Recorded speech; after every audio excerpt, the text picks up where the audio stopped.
शायद उसके इतना अधिक महत्वाकांक्षी और अवसरवादी होने के कारण वह आज तक ना अपना कोई मित्र बना सका था और ना कहीं टिक सका था। उसके रिश्तेदार उसे घबराते थे, जो स्पष्ट वक्ता और निर्भीक थे। उन्होंने साफ साफ कह दिया था कि उनके घर पर ना आए, तथा जो सज्जन और मोहब्बत वाले थे वे ऐसी परिस्थिति पैदा कर देते कि रामगोपाल को उनका घर जबरदस्ती छोड़ना ही पड़ता। ऐसा नहीं कि रामगोपाल के घर में पैसे की कोई तंगी रही हो। उसके पिताजी ने उसके नौकरी कर लेने के लिए बहुत जोर दिया।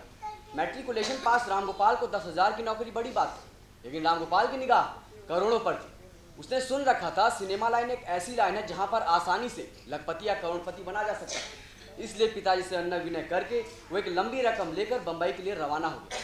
बंबई में कई चक्कर काटने के बाद उसके समझ में एक और बात आई, अगर एक युवक के साथ एक सुंदर स्त्री हो तो सफलता आसानी से प्राप्त हो सकती है, लेकिन रामगोपाल को एक सुंदर स्त्री कहाँ से मिलती। और आज सुशीला और छबीलदास की कहानी सुनकर एकाएक उसके दिमाग में यह बात आई, क्या भगवान ने मुझे अनायास ही इन लोगों के बीच मेरी सहायता करने के लिए भेज दिया है। अजीब दुनिया है, यहाँ लोगों की मदद करो, उनकी सहायता करने की कोशिश करो, पर वो है कि इंसानियत के नाते बात तक नहीं करते।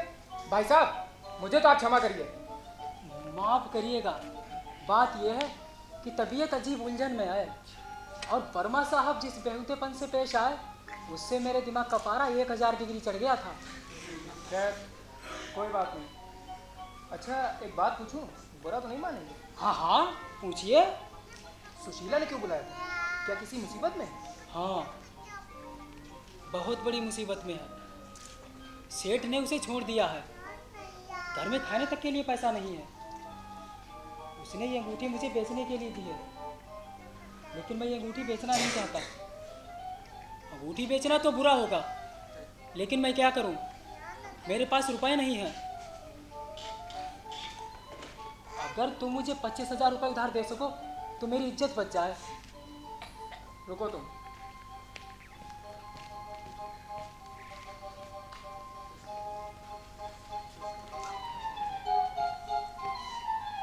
छबीलदास, ये लो चेक 25,000 का।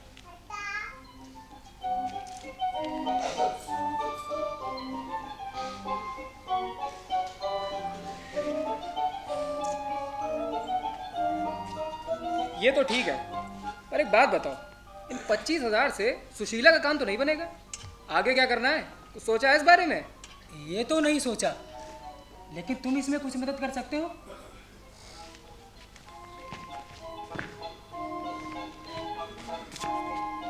मेरी मानो तो सुशीला को फिल्म कंपनी में नौकर रखवा दो। मैं कई डायरेक्टरों को जानता हूँ, तुम कहोगे तो तुम्हारे लिए दौड़ धूप भी कर दूंगा। 15-20 हजार महीने के उसे कम से कम मिलेंगे, क्या समझे? बात तो तुमने लाख रुपए की कही। मैं एक दिन तुम्हें सुशीला से मिलवा दूंगा। इस बीच तुम अपने डायरेक्टर दोस्तों से बात कर लो।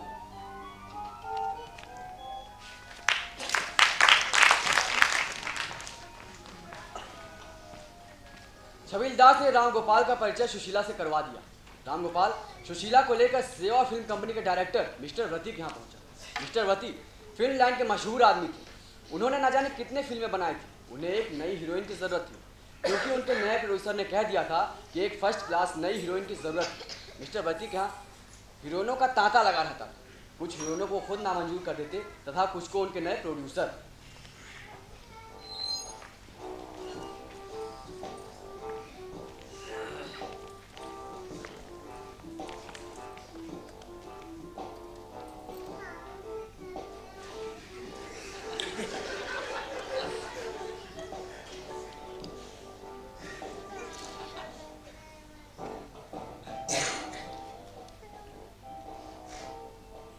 मैंने आज से ही आपको अपनी फिल्म में ले लिया है। वो तो ठीक है, पर जब तक आप मुझे अपनी फिल्म में रोल नहीं देंगे तब तक ये आप क्या काम नहीं करेंगी? ठीक है, एक रोल आपको भी दे दूंगा, लेकिन पैसे ज़्यादा नहीं दूंगा।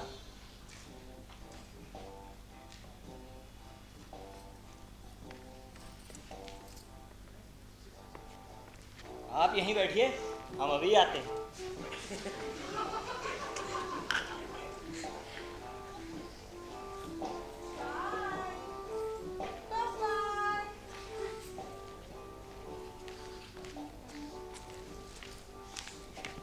आज तो बहुत बड़ा काम हो गया।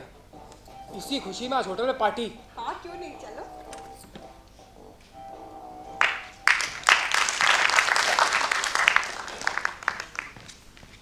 रामगोपाल सुशीला को लेकर होटल पहुंचा।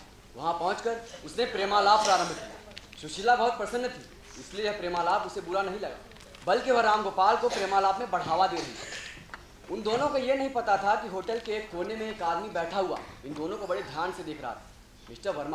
मिस्टर वर्मा ने पंजाब के एक बहुत बड़े व्यापारी को फांसा था। वो उसे होटल में डिनर कराने के लिए ले गए।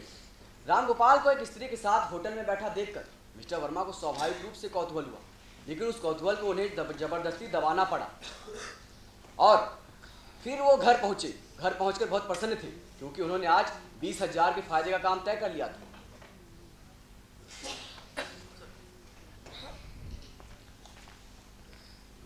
मार लिया मैदान बंदे, मार लिया मैदान। अरे क्या हुआ? आज ये एक लड़की को लेके होटल में टहल रहे थे। अच्छा, अरे वो मेरी क्लास फेलो थी, मुंबई घूमने आई थी यार। ये हमसे ना बनो, वो कोई फिल्म एक्ट्रेस मालूम दे रही थी और ये लोग किसी फिल्म कंपनी के बारे में बात कर रहे थे। अबे सुशीला रही होगी।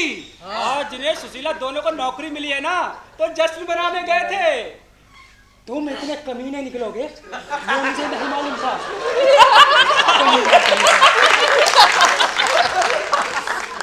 अबे चिड़िया कभी किसी की हो पाई है भला? क्या जवाब देते हो? अबे मुझसे क्या जवाब मांगता है? जवाब मांगना सुशीला। क्या है यार, तुम लोग छोटी छोटी बातों पर लड़ा करते हो यार।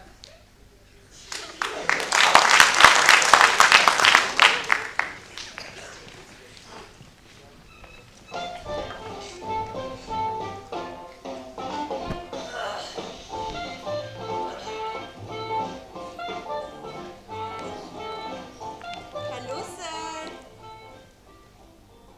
आप आइए बैठिए।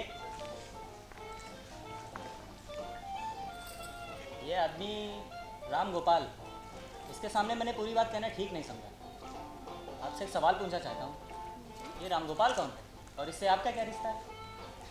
नहीं सर, मैं इसे बिल्कुल नहीं जानती। मेरे एक मुलाकाती ने मुझे बताया था कि ये मुझे फिल्म कंपनी तक पहुंचा देगा, बस। अगर मैं इसे अपनी फिल्म में ना लूँ तो आपको कोई आपत्ति तो नहीं होगी? वैसे भी किसी काम का आदमी। भला इसमें मुझे क्या आपत्ति हो सकती है सर? एक बात और, मेरी कंपनी में रहकर और मेरी इजाज़त के बिना आप किसी और इंसान से बात नहीं कर सकेंगी। मेरी कंपनी की पहली शर्त है। मुझे मंजूर है। तो ठीक है, आज शाम को पूना चलना है प्रोड्यूसर से मिलने। आप शाम तक तैयार हो जाइए, एयर टिकट मंगवा लेता हूँ। Guard, guard. Yes sir. Ramgopal को ऑफिस में घुसने ना दिया जाए और उससे कह दिया जाए उसे फिल्म में रोल नहीं मिला। जी सर।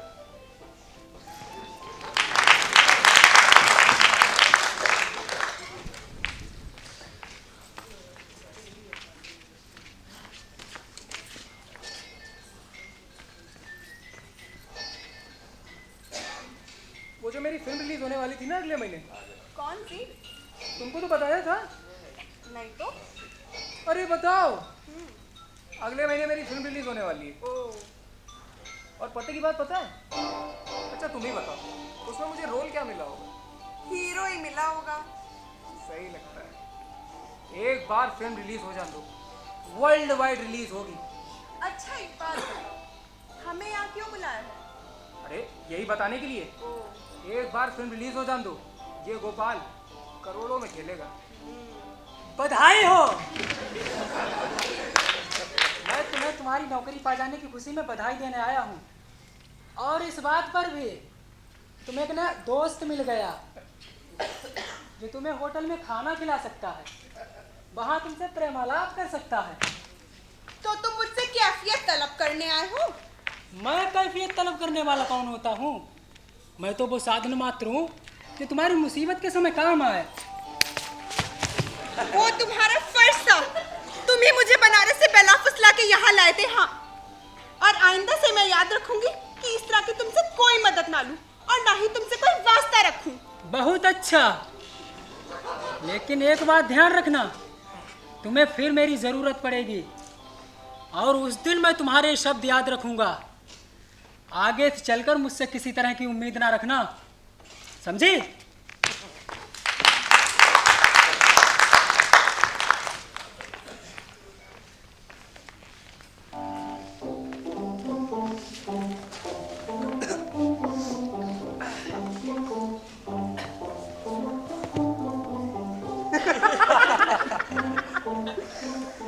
दुनिया में कितना गम है, मेरा गम सबसे कम है, इसलिए हम पी रहे रम है।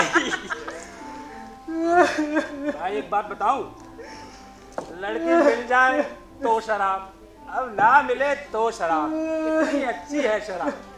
गुरु, जिसने पिया नहीं उसने जिया नहीं। आज छबील दास इतना कायर हो रहे हैं आज। उनकी तो किस्मतें फूटी। खिलाओ। गोपाल साहब, ले तुम ले, काहे इतने चुप्पा कहाँ बैठे हो? हैं? आज इनकी नौकरी छूट गई। अच्छा हुआ, इस दगाबाज के साथ होना ही क्या था। इस हाथ ले, उस हाथ दे।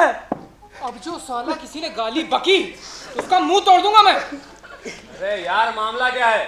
भाई आज इनकी फिल्म कंपनी से जवाब मिल गया, तो ये झल्लाए पड़े हैं। लेकिन छबील दास इतना काहे क्रोधित हो गए, ये मेरी समझ में नहीं आता। वो मैं बताता हूँ। वो लड़की सुशीला। हाँ, वो एक आदमी की वृत्ति के साथ पुणे गई है, और साथ में मेरा पुणे वाला सेठ भी गया है। अब सेठ के पास है पैसा, तो पैसा तो खर्चा होगा ही।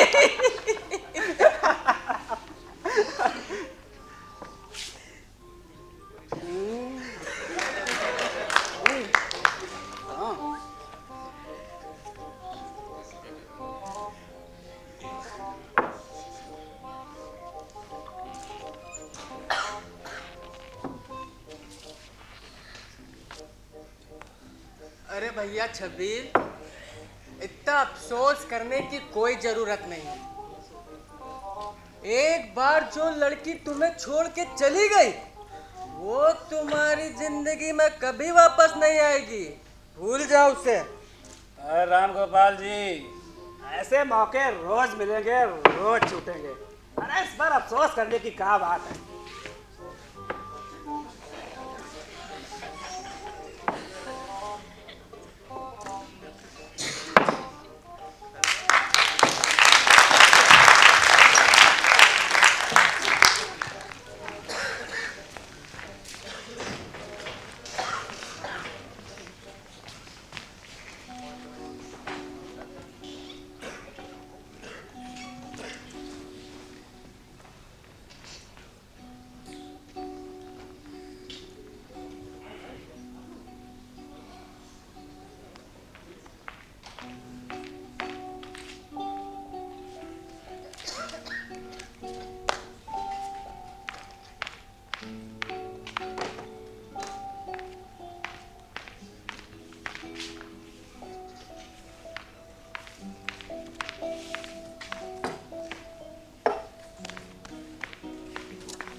जब आना ही नहीं था तो बेकार ही मुझे समय दिया।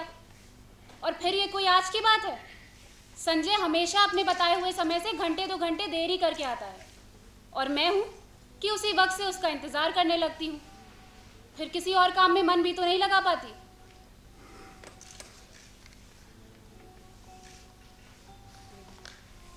वो ये क्यों नहीं समझता कि मेरा समय बहुत अमूल्य है, और फिर थीसिस पूरी करने के लिए मुझे अपना सारा ध्यान पढ़ाई में लगाना चाहिए। दीदी 100 रुपए चाहिए मुझे। निकलो यहाँ से।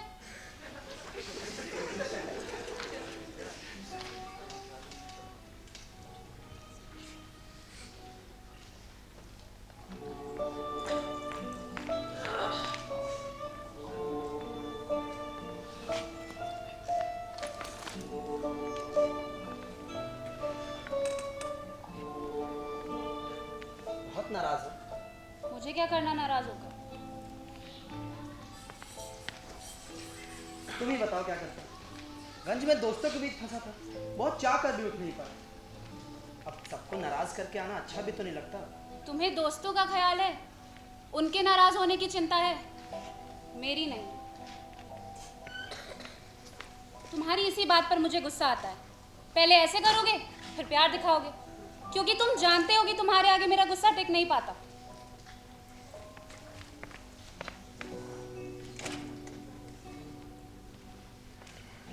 अच्छा सुनो, इरा का लेटर आया था। उसने कहा है कि इंटरव्यू के लिए कॉल कभी भी आ सकता है। मुझे तैयार रहना चाहिए। कहाँ? कलकत्ता से? हाँ। तुम्हें जॉब मिल जाए तो मज़ा आ जाए, मज़ा आ जाए। फिर मैं भी अपना ट्रांसफ़र कलकत्ता करवा लूँ हेड ऑफिस में। यहाँ की रोज़ रोज़ की किचकिच से मन उब गया है मेरा। कई बार सोचा कि ट्रांसफ़र के लिए ट्राई करूँ, पर तुम्हारे ख्याल ने हमेशा बांध लिया मुझे। पर इंटरव्यू जाते हुए मुझे बहुत डर लगता है। पता नहीं कैसे क्या पूछते होंगे। मेरे लिए तो पहला ही मौका है। तुम भी ना एकदम बेवकूफ़ हो। घर से दूर कमरा लेकर यहाँ अकेले रहती हो, रिसर्च कर रही हो, दुनिया भर में घूमते फिरती हो, और एक इंटरव्यू के नाम से डर लगता है। क्यों? देखो, ये इंटरव्यू वगैरह सिर्फ दिखावा मात्र है आजकल। वहाँ जाकर किसी जान पहचान वाले से इन्फ्लुएंस डलवाना। पर कैलकाटा मेरे लिए एकदम नई जगह है। वहाँ इरा को छोड़कर मैं किसी को भी नहीं जानती। हाँ, उसकी जान पहचान का कोई हो तो दूसरी बात है। और किसी को नहीं जानती? नहीं। निषेध भी तो वही है। होगा, मुझे क्या करना? कुछ नहीं करना। देखो संजय, मैं तुमसे 1000 बार कह चुकी हूँ, निश्चित को लेकर मुझसे मजाक मत किया करो। मुझे इस तरह के मजाक कतई पसंद नहीं।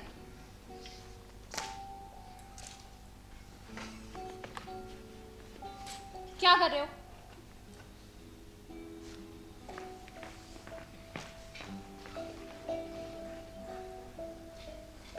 मैं जानती हूँ संजय का मन निशीत को लेकर हमेशा ही सशंकित रहता है, पर वो ये क्यों नहीं समझता कि मैं निशीत से नफरत करती हूँ। नफरत, और फिर 18 वर्ष की उम्र में किया हुआ प्यार कोई प्यार होता है? मेरा बचपना महज पागलपन, उसमें आवेश होता है, स्थायित्व नहीं। गति होती है, गहराई नहीं। जिस वेग से वो शुरू होता है, जरा सा झटका लगने पर उस वेग से टूट भी जाता है। और फिर आंसू, आहू, सिसकियों का एक दौर, और आत्महत्या करने के अनेका एक संकल्प। फिर एक तीखी घृणा।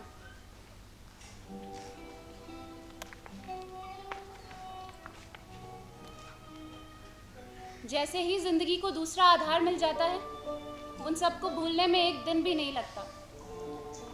फिर तो वो सब ऐसी बेवकूफ़ी लगते हैं जिन पर घंटों बैठकर हंसने की तबीयत होती है। और तभी इस बात का एहसास होता है, वो सारे आंसू आहें उस प्रेमी के लिए नहीं थी, बल्कि उस रिक्तता और शून्यता के लिए थी जिसने नीरस बनाकर बोझल कर दिया था। तभी तो संजय को पाते ही मैं निशीत को भूल गई। मेरे सारे आंसू हंसी में बदल गए।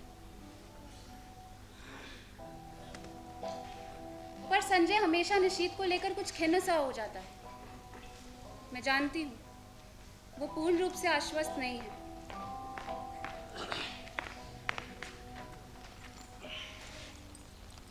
तुम्हें कैसे बताओ संजय, मेरे प्यार का, मेरी भावनाओं का, मेरी जिंदगी का एकमात्र केंद्र तुम हो। ये बात और है कि चांदनी रात में बैठकर भी मैं अपनी थीसिस की बात करती हूँ, तुम अपने ऑफिस की दोस्तों की बात करते हो, या हम किसी और विषय में बात करते हैं। इसका मतलब ये तो नहीं हम प्यार नहीं करते। आज हमारी भावुकता यथार्थ में बदल गई है। हमारे सपनों की जगह वास्तविकता ने ले ली है। हमारे प्यार को परिपक्वता मिल गई है, जिसे पाकर वो और गहरा, स्थायी हो गया। निशीत ने मेरा अपमान किया है, एक ऐसा अपमान जिसकी कचोट से मैं आज भी तिलमिला जाती हूँ। संबंध तोड़ने से पहले एक बार तो उसने मुझे बताया होता कि ऐसा कौन सा अपराध मैंने किया जिसकी इतनी कठोर सजा मुझे मिली। सारी दुनिया की भर्त्सना, तिरस्कार, परिहास और दया का विष मुझे ही पीना पड़ा। विश्वासघाती। और तुम सोचते हो मेरे मन में उसके लिए कुछ है? छी, मैं उससे नफरत करती हूँ और अपने आप को भाग्यशाली समझती हूँ कि ऐसे आदमी के चंगुल में फंसने से बच गई, जिसके लिए प्यार महज एक खिलवाड़ है। संजय तुम बताओ, अगर ऐसा होता तो तुम्हारे आगे, तुम्हारी हर उचित अनुचित चेष्टा के आगे मैं यूं आत्मसमर्पण करती, तुम्हारे चुंबनों और आलिंगनों में खुद को बिखरने देती? जानते हो, कोई लड़की किसी को शादी के पहले ये अधिकार नहीं देती, पर मैंने दिया। इसलिए नहीं क्योंकि मैं तुमसे प्यार करती हूँ, बल्कि बहुत बहुत प्यार करती हूँ। संजय, हमारा प्यार ही सच है। निशीत का प्यार तो छल था, भ्रम था, झूठ था।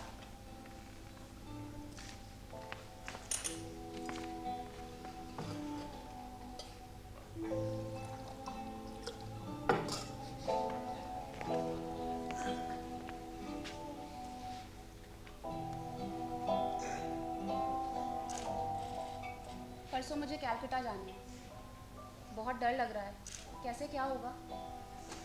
मान लो इंटरव्यू में नर्वस हो गई तो तुम भी साथ चल लो। पर मुझे ऑफिस से छुट्टी नहीं मिल सकती। एक तो नया शहर, फिर इंटरव्यू। कोई अपना साथ होता तो कितना सहारा मिल जाता। मैं कमरा लेकर अकेली रहती हूँ या घूम फिर लेती हूँ तो तुम सोचते हो मुझ में बड़ी हिम्मत है, पर मुझे बहुत डर लग रहा है।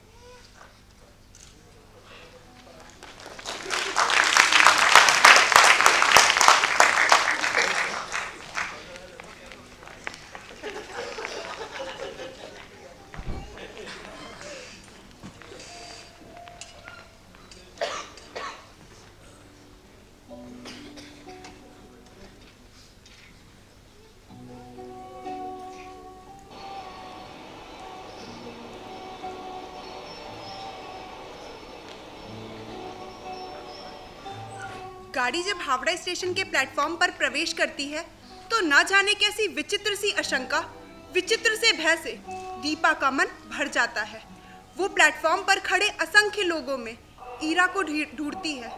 वो दूर दूर तक कहीं दिखाई नहीं देती। नीचे उतरने के बजाय खिड़की से ही दूर दूर तक अपनी नजर दौड़ाती है और आखिर एक कूली को बुलाकर अपना छोटा सा सूटकेस बिस्तर उतारने का आदेश दे नीचे उतर पड़ती है। उस भीड़ को देखकर जैसे उसकी दहशत और बढ़ जाती है। तभी किसी के हाथ के स्पर्श से वो बुरी तरह चौंक उठती है।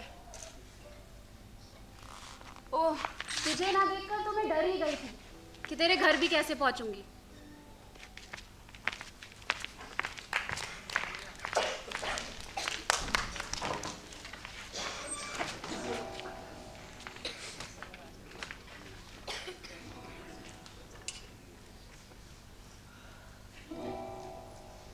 ऊंची ऊंची बिल्डिंग्स और वातावरण को देखकर कुछ विचित्र सी विराटता का आभास होता है, और इन सबके बीच में खुद को बहुत खोया खोया सा महसूस करती हूँ।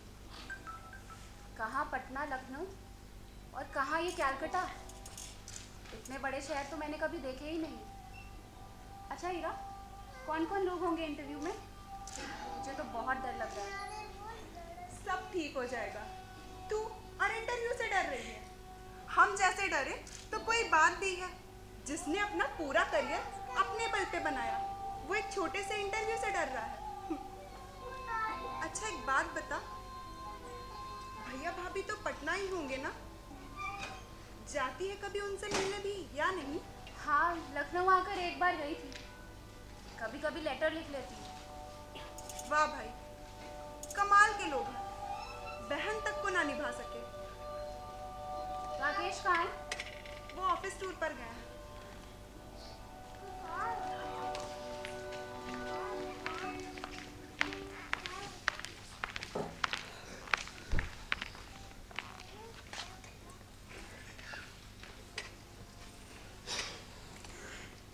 शाम को इरा मुझे कॉफ़ी हाउस ले जाती है। वहाँ मुझे निशीत दिखाई देता है। मैं नज़र घुमा लेती हूँ पर वो हमारी मेज़ के पास आकर खड़ा हो जाता है। विवश होकर मुझे उधर देखना पड़ता है, नमस्कार करना पड़ता है, इरा का परिचय भी देना पड़ता है। इरा पास ही पड़ी कुर्सी पर बैठने का उसे निमंत्रण देती है। मुझे लगता है मेरी सांस ही रुक जाएगी।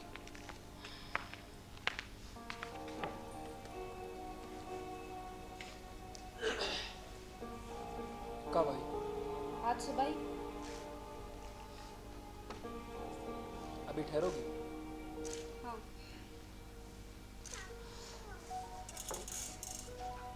अच्छा, ठहरी कहाँ? मेरे यहाँ। मैं देख रही हूँ निशीत काफ़ी बदल गया है। उसका रंग स्याह पड़ गया है, वो काफ़ी दुबला भी हो गया है। इरा उससे यूं बातें कर रही है मानो वो इरा का ही मित्र हो। इरा उसे अपने घर का पता समझाती है और वो अगले दिन 9 बजे आने का वादा करके चला जाता है। कुछ खास बातचीत नहीं होती और हम उठ जाते हैं।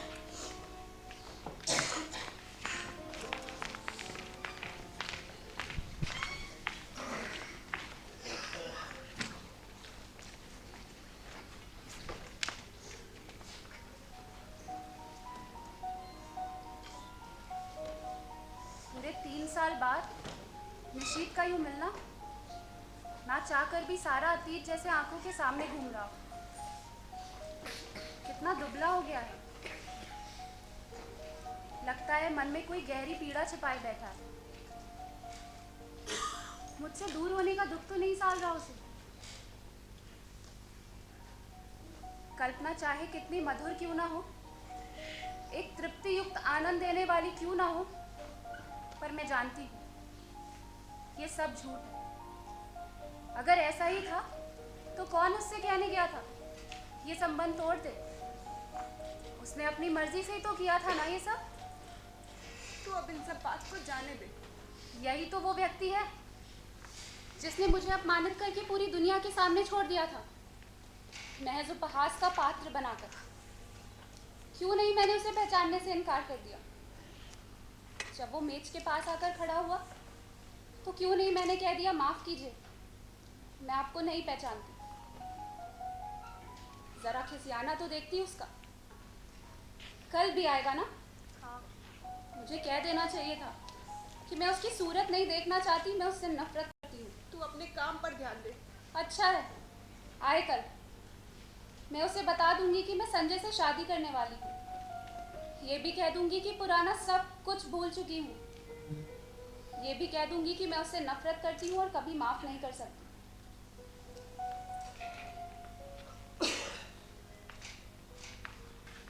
पर जाने क्यों मेरे दिल में ये ख्याल आता है कि 3 साल हो गए, निशीत ने अब तक शादी क्यों नहीं की। करे ना करे मुझे क्या। क्या वो मुझसे कोई उम्मीद रखता है? बेवकूफ कहीं का। संजय से कितना कहा था कि मेरे साथ चले।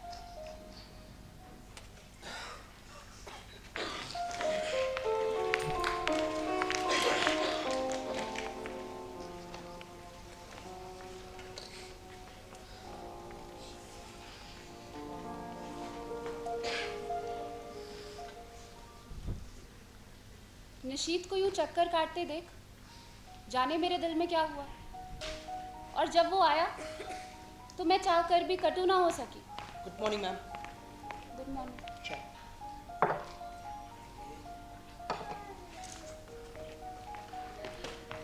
उसे कैलकाटा आने का मकसद बताया तो लगा कि वो काफ़ी खुश हुआ है।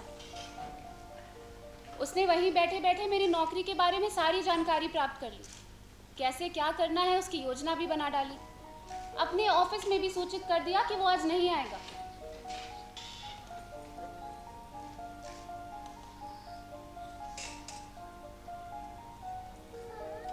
विचित्र स्थिति हो रही है मेरी। उसके इस अपनेपन को स्वीकार नहीं कर पाती, नकार भी नहीं पाती। सारा दिन उसके साथ घूमती रही और काम की बात के अलावा कोई बात नहीं की। कई बार चाहा संजय की बात बता दूं, पर बता नहीं सकी। शायद स्वार्थी हो गई थी। सोचा दिलचस्पी लेना कम ना कर दे। उसके आज भर के प्रयत्नों से ही काफ़ी उम्मीद हो चली थी। ये नौकरी मुझे मिल जाए तो संजय कितना खुश होगा। हमारी शादीशुदा जिंदगी सुख में बीतेगी।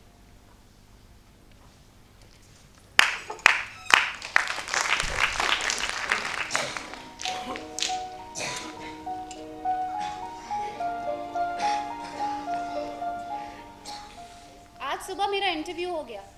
शायद ज़्यादा नर्वस थी और जैसे उत्तर देना चाहिए नहीं दे पाई, पर निशीत ने आकर बताया कि मेरा चुना जाना लगभग तय है। मैं जानती हूँ ये सब निशीत की वजह से हुआ है। एक बार फिर निशीत मुझे बहुत प्यारा सा लगा। वो किसी का एहसान नहीं लेता, पर मेरी खातिर न जाने कितने लोगों का एहसान लिया होगा। पर क्यों? क्या वो ये चाहता है कि मैं कलकत्ता आकर उसके पास रहूं, उसके साथ? एक अजीब सी सिहरन से मेरा मन सिहर उठता है। वो ऐसा क्यों चाहता है? उसका ऐसा चाहना बहुत गलत है। शायद ऐसा ना हो सकता है मेरे प्रति किए गए अन्याय का प्रतिकार करने के लिए वो ये सब कर रहा हो। पर उसको क्या लगता है, ये नौकरी पाकर मैं उसे क्षमा कर दूंगी या जो कुछ उसने किया भूल जाऊंगी? असंभव। मैं कल ही उसे संजय की बात बता दूंगी।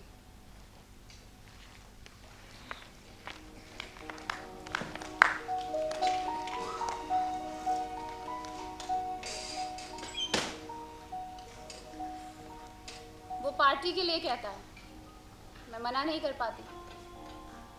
मुझे याद आता है निशीत को मेरे खुले बाल बेहद पसंद हैं। मैं तैयार होती हूँ और खुद को टोकती जाती हूँ। किसको रिझाने के लिए कर रही हूँ ये सब? क्या ये पागलपन नहीं है? सच, खुले बालों में तुम कितनी खूबसूरत लग रही हो। ऐसी बातें सुनने की मुझे जरा भी आदत नहीं थी। संजय कभी भी मेरे कपड़ों पर ध्यान नहीं देता था, ना ही ऐसी बातें करता था, जबकि उसको पूरा अधिकार था। और ये बिना अधिकार मुझसे ऐसी बातें करे। पर जाने क्या है कि मैं नाराज नहीं हो पाती। सच, संजय के मुंह से ऐसा वाक्य सुनने को मेरा मन तरसता रहता है, पर उसने नहीं की। पिछले 2.5 साल से मैं संजय के साथ रह रही हूँ। रोज शाम को हम घूमने जाते हैं। कितनी ही बार मैंने श्रृंगार किया है, अच्छे कपड़े भी पहने हैं, पर प्रशंसा का एक शब्द उसके मुंह से नहीं सुना। इन सारी बातों पर जैसे उसका ध्यान ही ना जाता हो, ये सब देखकर भी ना देख रहा हो जैसे। इस वाक्य को सुनने के लिए मेरा तरसता मन जैसे रस से नहा जाता। क्या सचमुच ही निशीत को अधिकार नहीं है? नहीं है? जाने क्या बात है कि इस बात का मैं जवाब नहीं दे पाती, दृढ़ता से नहीं कह पाती कि साथ खड़े इस व्यक्ति को मेरे बारे में ऐसे कोई बात करने का अधिकार नहीं है।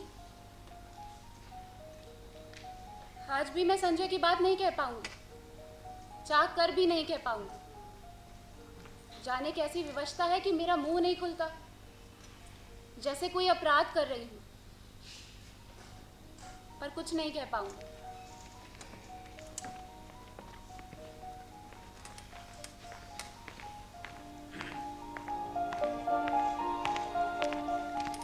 क्या सचमुच उससे कोई अपराध हो गया है?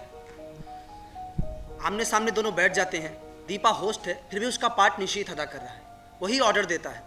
बाहर की हलचल और उससे अधिक मन की हलचल में दीपा खुद को खोया खोया सा महसूस करती।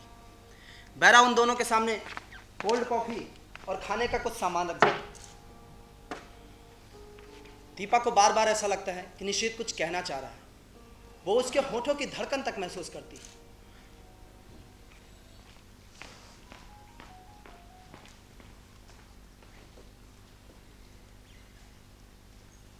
मूर्ख कहीं का सोचता है मैं बेवकूफ हूं, पर मैं जानती हूं इस समय ये क्या सोच रहा है। 3 दिन साथ रहकर भी हमने उस बात को नहीं छेड़ा। शायद नौकरी की बात ही हमारे दिमागों पर छाई थी, पर आज जरूर ही वो बात आई। ना आए कैसे हो सकता है? पर नहीं, हो भी सकता है। शायद ऐसा ही हो। फिर 3 साल पहले जो अध्याय सदा के लिए बंद हो गया है, उसे उलटकर देखने का साहस हम दोनों में से किसी में नहीं है। जो संबंध टूट गए, अब उन पर कौन बात करे? मैं तो नहीं करूँगी, पर इसे तो करना चाहिए ना। तोड़ा इसने था तो शुरू भी यही करे। मैं क्यों करूँ? और मुझे क्या पड़ी? मैं तो जल्दी ही संजय से शादी करने वाली हूँ। क्यों नहीं मैं इसे अभी संजय की बात बता दूँ? जाने कैसा मोह है कि मेरा मुंह नहीं खुलता। ये खुद क्यों नहीं पूछ लेता? दीपा, तुमने मुझे माफ तो कर दिया ना? चलो मान लो अगर पूछ भी ले तो क्या मैं ये कह सकूंगी कि मैं तुम्हें कभी माफ नहीं कर सकती? मैं तुमसे नफरत करती हूँ। 3 दिन हम साथ क्या घूम लिए, मैंने तुम्हारे साथ कॉफ़ी क्या पी ली, तो ये मत सोचना कि तुम्हारे विश्वासघात की बात भूल जाऊंगी। नहीं कह पाऊंगी। मुझे तो पटना में गुजारी शाम और चांदनी रात याद आती, जब घंटों पास बैठकर हम एक दूसरे को निहारा करते थे। मैं कुछ कहना भी चाहती तो मेरे मुंह पर उंगली रखकर कहता, आत्मीयता के ये क्षण अनकहे रहने दो दीपा। आज भी तो हम निकट हैं, आज भी तो हम मौन हैं, तो क्या हम उन्हीं आत्मीयता के क्षणों में गुजर रहे हैं? जाने क्यों मुझे लगता है कि निशीत मेरे पास आ गया, बहुत पास। कभी कभी लगता है वो मेरा हाथ क्यों नहीं पकड़ लेता, मेरे कंधे पर हाथ क्यों नहीं रख देता। मैं ज़रा भी बुरा नहीं मानूंगी, ज़रा भी नहीं। अब तो तुम यहाँ आ जाओगी? हाँ। नौकरी के बाद क्या इरादा है? कुछ नहीं। तुम्हारे यहाँ आ जाने से मैं बहुत खुश हूँ। मैं जानती हूँ निशीत, तुम आज भी मुझसे प्यार करते हो। तुम मुझे हमेशा अपने पास रखना चाहते हो। जो हो गया उसे भूल कर तुम मुझसे शादी करना चाहते हो। कह दो निशीत, कह दो। जो हो गया उसे भूलकर शायद मैं तुमसे प्यार करती हूँ। शायद नहीं, सचमुच ही तुमसे प्यार करती हूँ। मुझे पता है तुम कुछ नहीं कहोगे। तुम चाहे कहो या ना कहो, मैं जानती हूँ तुम भी मुझसे प्यार करते हो। और मेरे कैलकाटा आ जाने के बाद से इस टूटे संबंध को जोड़ने की बात ही तुम सोच रहे हो। तुम जानते हो दीपा तुम्हारी है, सिर्फ तुम्हारी।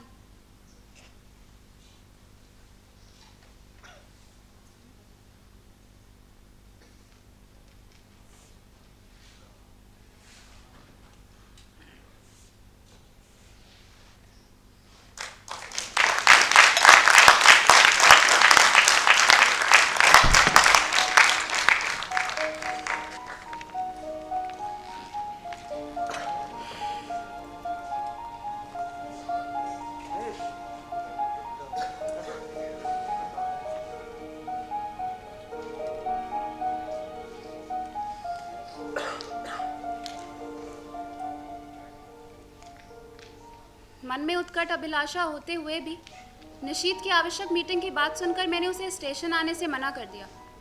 इरा आई थी, गाड़ी पर बिठाकर चली गई, या यूं कहूँ मैंने उसे भेज दिया। मैं जानती थी मेरे लाख मना करने के बावजूद निशीत आएगा, और विदा के उन अंतिम क्षणों में मैं उसके साथ अकेली ही रहना चाहती थी। मन में एक दबी सी आशा थी कि शायद चलते वक्त ही कुछ कह दे, पर वो नहीं आया।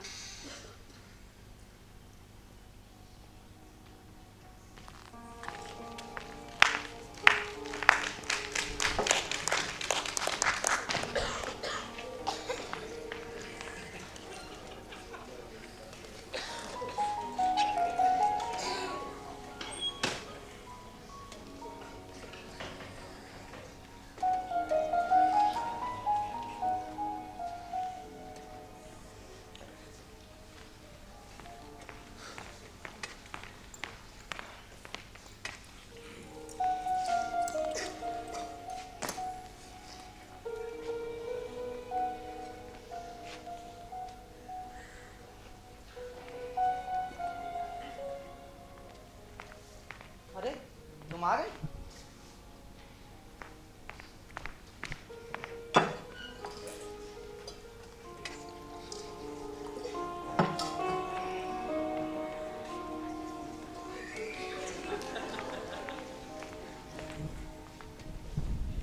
गई हो क्या? इंटरव्यू में क्या हुआ? संजय, तुम निशीत को लेकर हमेशा ही संदिग्ध रहते थे और मैं तुम्हें ईर्ष्यालु समझती थी। पर आज कहती हूँ, तुम जीते, मैं हारी। सच मानना संजय, पिछले 2.5 साल से मैं स्वयं भ्रम में थी और तुम्हें भी भ्रम में डाल रखा था। पर आज छल के, भ्रम के सारे जाल छिन्न भिन्न हो गए हैं। मैं आज भी निशीत से प्यार करती हूँ और ये सब जानने के बाद तुमसे छल करने का दुस्साहस कैसे करूं? आज मैंने संबंधों का विश्लेषण किया तो लगा सब स्पष्ट हो गया, और अब जब सब स्पष्ट हो गया है तो मैं तुमसे झूठ नहीं बोल सकती। आज लग रहा है कि मेरे मन में तुम्हारे प्रति जो भावना थी वो प्यार की नहीं, कृतज्ञता की थी। तुमने मुझे उस समय सहारा दिया जब मैं अपने निशीत और पिता को खोकर चूर चूर हो चुकी थी। तुमने अपने स्नेह स्पर्श से मुझे जला दिया। मेरा मरा मन हरा हो उठा। मैं कृत हो उठी और समझने लगी तुमसे प्यार करती हूँ। पर प्यार के वो पल जहाँ शब्द खत्म हो जाते हैं, हमारे बीच कभी नहीं आए। तुम बताओ, आए कभी? कभी भी मैंने तन मन की सुध बिसरा देने वाली मादकता का अनुभव नहीं किया। सोचती हूँ निशीत के चले जाने के बाद एक विराट शून्यता आ गई थी, खोखलापन आ गया था। तुमने उसे पूरा किया। तुम पूरक थे, मैं तुम्हें प्रियतम समझ बैठी। मुझे माफ कर दो संजय। आज जान गई हूँ कि पहला प्यार ही सच्चा प्यार होता है। दूसरा प्यार तो खुद को भूलने का, भरमाने का प्रयास मात्र होता है।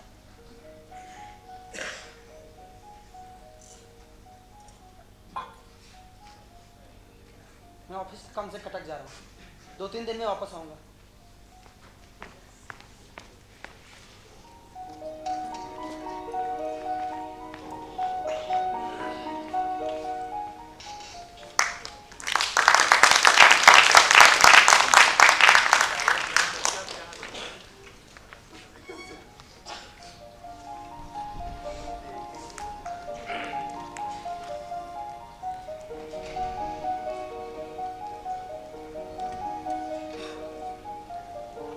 प्रिय निशीत, तुमने शायद अपने द्वारा किए गए परित्याग के कारण उस दिन मुझको कोई जवाब नहीं दिया, परंतु मैं जानती हूँ तुम मुझे, सिर्फ मुझे और मुझे ही प्यार करते हो।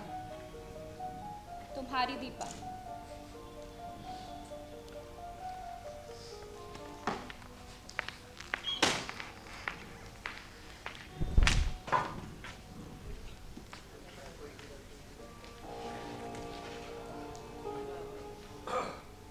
आज निशीत को पत्र लिखे 5वां दिन है। मैं कल से ही उसके पत्र की राह देख रही हूँ।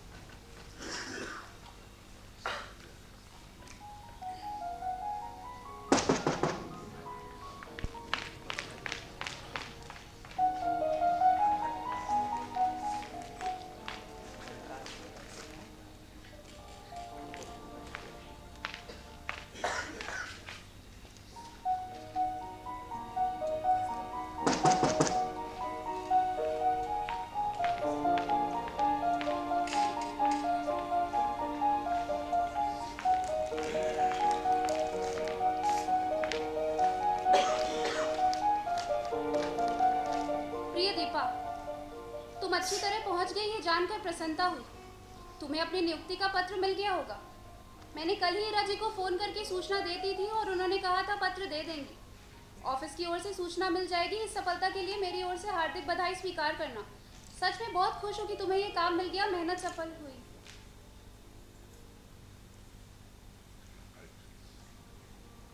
मेरी शादी हो चुकी। शेष फिर शुभेक्षु निशीत। शेष फिर अभी भी कुछ लिखने के लिए उसके पास शेष है। क्यों नहीं लिख दिया उसने? क्या लिखेगा वो? शेषफल। अरे तुमने दरवाजा खुला छोड़ रखा है।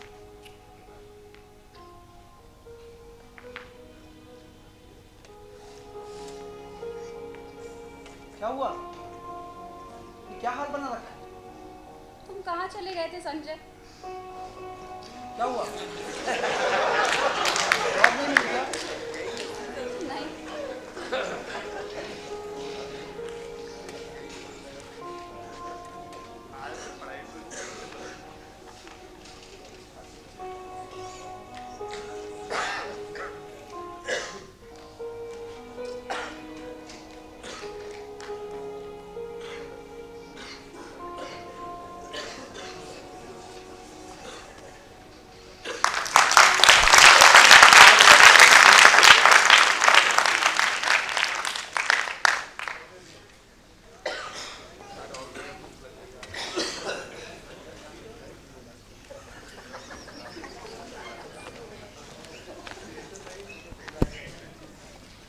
इस उत्तम नाट्य प्रस्तुति के लिए समस्त कलाकारों का धन्यवाद। दर्शकों, आज आपने जो कहानियां मंच पे देखी, इनके लेखक है भीष्म साहनी, भगवती चरण वर्मा, सूर्यकांत त्रिपाठी, निराला, मनु भंडारी, उषा प्रियमोदा। अब मैं चाहूंगा कि सारे कलाकार मंच पर आ जाएं। नाटक के कलाकारों का परिचय इस प्रकार है। अजित सिंह वर्मा मंच पर, अंकित सिंह बघेल, आशुतोष कुमार, एक बार जोरदार तालियां हमारे नए कलाकारों के लिए। ज्ञानेंद्र सिंह, जागृति शुक्ला, कृपाशंकर मिश्रा, मुनीश कुमार गंगावार, मंजुला सिंह, प्रदीप मणि तिवारी, ऋषिकेश दुबे, शगुन वाजपेयी, शिष्टा मौर्य, सागर मिश्रा, सुजीत सिंह यादव, विकास कुमार।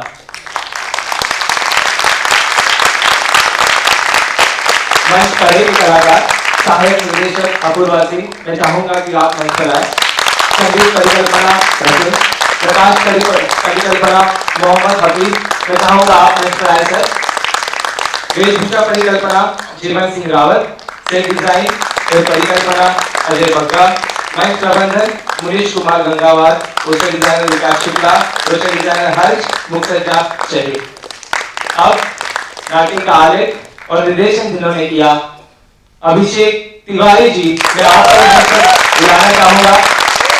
और साथ ही भारतीय नाट्य अकादमी के निदेशक श्री अरुण त्रिवेदी सर से निवेदन करूंगा कि कृपया वे मंच पर आए और नाटक के निर्देशक का पुष्पगुच्छ देकर सम्मान करें।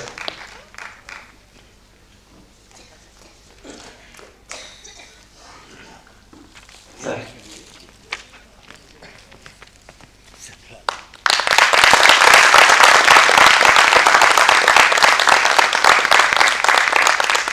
ये अकादमी परिवार की तरफ से और आप सबकी तरफ से अभिषेक को इस कार्यशाला के अंतर्गत सहभागी कलाकारों को सर्टिफिकेट्स बांटने हैं, तो मैं अरुण सर से निवेदन करूंगा कि कृपया वो कलाकारों को सर्टिफिकेट्स का वितरण करें।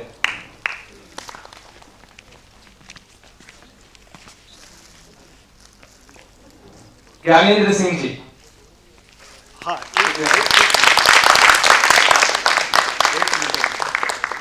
यहाँ हमारे अकादमी के सीनियर स्टूडेंट और लखनऊ के थिएटर आर्टिस्ट ललित सिंह पोखरिया जी कहीं बैठे हैं। जी, सर। आइए जरा।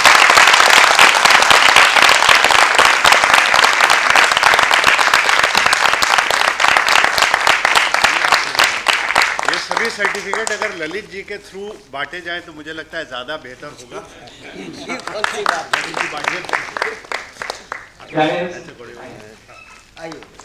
मुनीश कुमार गंगावार,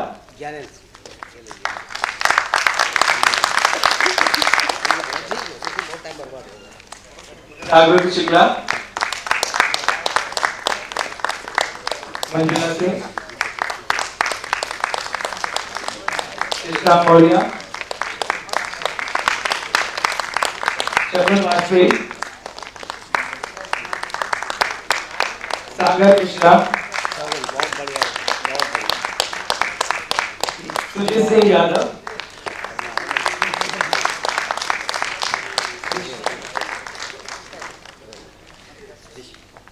ऋषि, अजित सिंह वर्मा,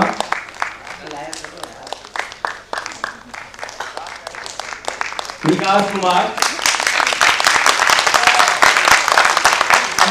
अभय, आशुतोष कुमार, कृपाशंकर मिश्रा, प्रदीप मणि तिवारी।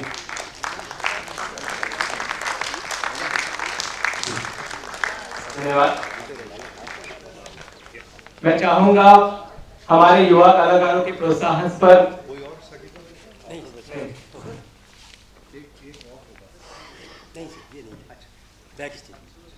मैं अरुण सर से निवेदन करूंगा कि कृपया आप हमारे युवा कलाकारों का प्रोत्साहन करें अपने आशीष वचनों से। ये हमारे लिए बड़ी खुशी की बात है कि भारतीय हिंदू नाट्य अकादमी की तरफ से, जैसा शुरू में आपको बताया था कि कुछ वर्कशॉप्स की जानी है, 2 चरणों में उनको होना है। ये 8वीं वर्कशॉप थी, 7 हम कर चुके हैं, 2 अभी और होनी है, एक इलाहाबाद में होनी और एक फैजाबाद में होनी है। हम जो भी हमारे पास आउट स्टूडेंट काम कर रहे हैं, जिन भी शहरों में है, यूपी में है, यूपी के बाहर हैं, लखनऊ में है,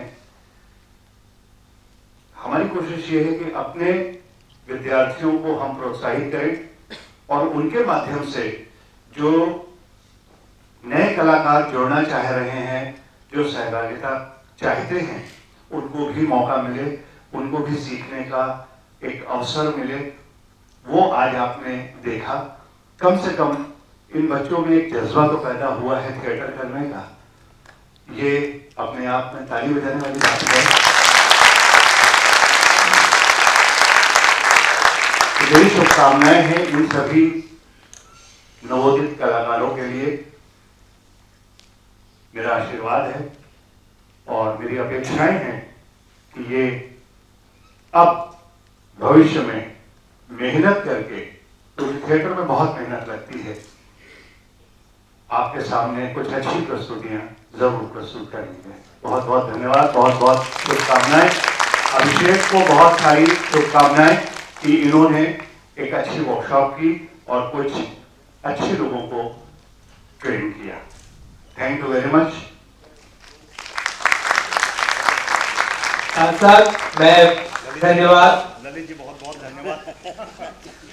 धन्यवाद और आभार व्यक्त करना चाहूंगा रमेश चंद्र गुप्ता जी के, कार्यशाला प्रस्तुति नियंत्रक व व्यवस्था, और आप सभी दर्शकों का आभार, धन्यवाद कि आप आए और हमारा उत्साह बढ़ाया। धन्यवाद, शुभ रात्रि।